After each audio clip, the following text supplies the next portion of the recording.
Salve a tutti ragazzi, buongiorno e bentornati sul canale.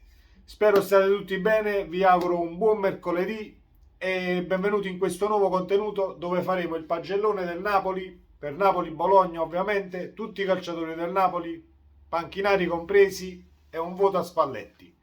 Andiamo subito nel dettaglio del pagellone e non dimenticatevi di iscrivervi al canale, attivate la campanella e vi ringrazio ancora per tutto il supporto che mi state dando sui contenuti e sul canale in generale. Andiamo nel dettaglio. Allora, partiamo dal portiere. Alex Meret. Sappiamo tutti della giornata no.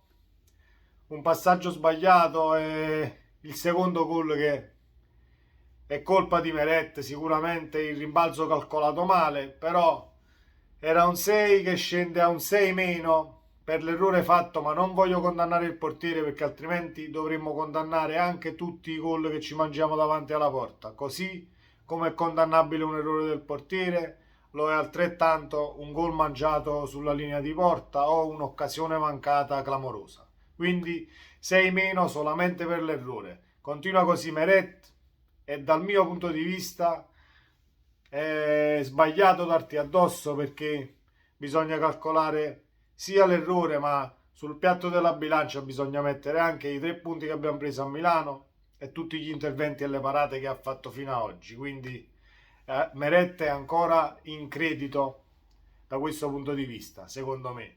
Di Lorenzo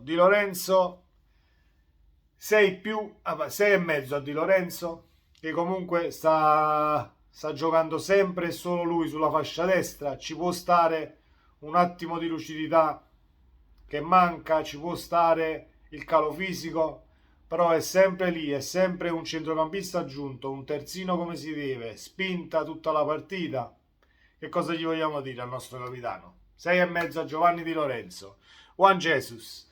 Juan Jesus era un 6 e mezzo senza il gol, ma con il gol del pareggio è un 7 pieno. Non fa rimpiangere Rachmani sia in fase di marcatura e soprattutto ha il vizio del gol che porta il Napoli al pareggio. 7 a Juan Jesus. Kim, 6 e mezzo a Kim. Sembrava un po' perso forse nei movimenti dalla partita scorsa, forse la mancanza di Rachmani, l'abituarsi all'altro centrale, comunque non da cenni di cedimento per fortuna il nostro Kim, 6 e mezzo e andiamo avanti col terzino sinistro Mario Rui.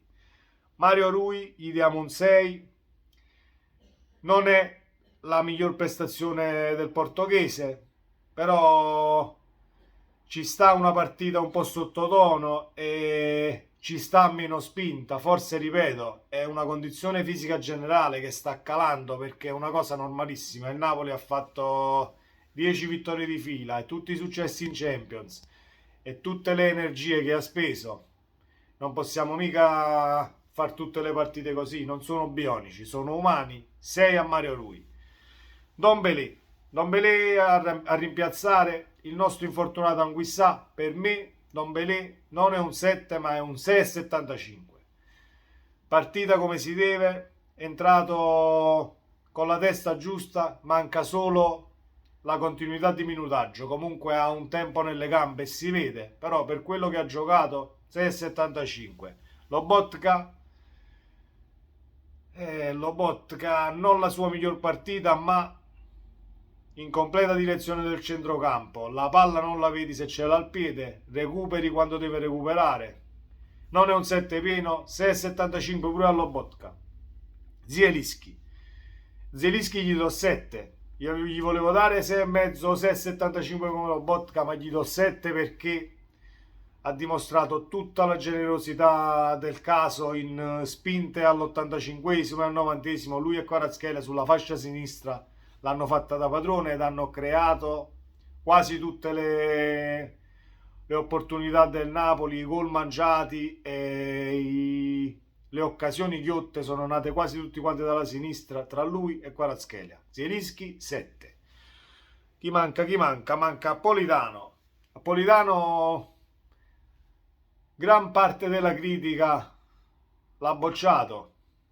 Io gli do 6. Comunque, il primo tempo che comunque non ci sono stati errori clamorosi, il primo tempo è stato giocato è stato un po' tutto il Napoli, comunque è finito 1-1, è stato un po' tutto il Napoli ad avere quel momento di sbandamento, però ha pareggiato la partita con Juan Jesus. Comunque Politano per me è un 6 pieno. Kvaratskhelia,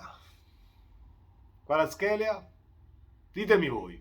Io dico 8 in pagella, anche perché più alto dell'8 è ancora presto per dare voti più alti di un 8 in campionato, però migliore in campo, scatti illimitati, condizione fisica straripante, anche se l'abbiamo visto al 90esimo, scattare ancora alla metà della velocità e comunque affondare il dribbling ed essere efficace in tutte le mosse che ha fatto. Non ho più parole per descriverlo. 8 in pagella, ci sta tutto. Vai Quara e continua così e speriamo che la condizione fisica ti aiuti. 8 a Kvaratskhelia. Raspadori che è l'ultimo dell'11 titolare, gli diamo un 6 pieno, pure un 6 più, vai, un 6,25 a Raspadori, perché comunque palla a terra, se la gioca, sbaglia ben poco, il passaggio lo detta ed è bellissimo il tiro a incrociare di sinistro sull'assist di Kvaratskhelia che quasi liscia il pallone per lanciarlo in porta sulla linea verticale. Raspadori incrocia di sinistro, la palla va fuori di poco.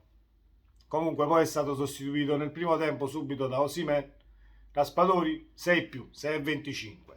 Partiamo dai panchinari che sono entrati. Allora, è entrato Lozano per Politano, 7 a Lozano. Lozano sta facendo un grandissimo inizio campionato, ha fatto una grandissima Champions League ed è molto più decisivo dell'anno scorso. Vede la porta molto di più, il piede sembra essersi raddrizzato, o meglio, forse è la condizione fisica e mentale che gli danno una mano. 7 a Lozano. Osimhen è entrato al posto di Raspadori, decisivo, altro gol decisivo, decide la partita e lotta come un leone, come sempre ha fatto. Osimhen a livello fisico e a livello di grinta non ha mai mancato una partita, per lo più gol decisivo, 7 in pagella. Elmas e Demme, gli voglio dare un 6 politico sono un senza voto Elmas e Demme, perché comunque è troppo poco il tempo, 20 minuti, in 20 minuti li ho visti ben poco. Lasciamo un senza voto, ma tanto possono essere 6 e tanto possono essere senza voto. Chi rimane? Rimane Olivera che entra dal posto di Mario Rui, e Olivera invece, pur avendo avuto poco minutaggio a disposizione, per me è un 6,5. Olivera ha spinta, ha tecnica, ha un piede buono, ha la visione di un centrocampista e per lo più è bravo anche nel dribbling. Lo si è visto, sono passati 20 minuti per vedere Olivera in azione. La fascia sinistra del Napoli è completamente coperta con Mario Rui e Oliveira, 6,5 Oliveira. Ragazzi, non manca nessuno. Demme, Oliveira, Elmas, Osimhen e Lozano entrati dalla panchina. Manca il signore seduto in panchina, quello là che si alza, entra nel campo quando Osimhen sbaglia un movimento e va ad abbracciare tutti i giocatori.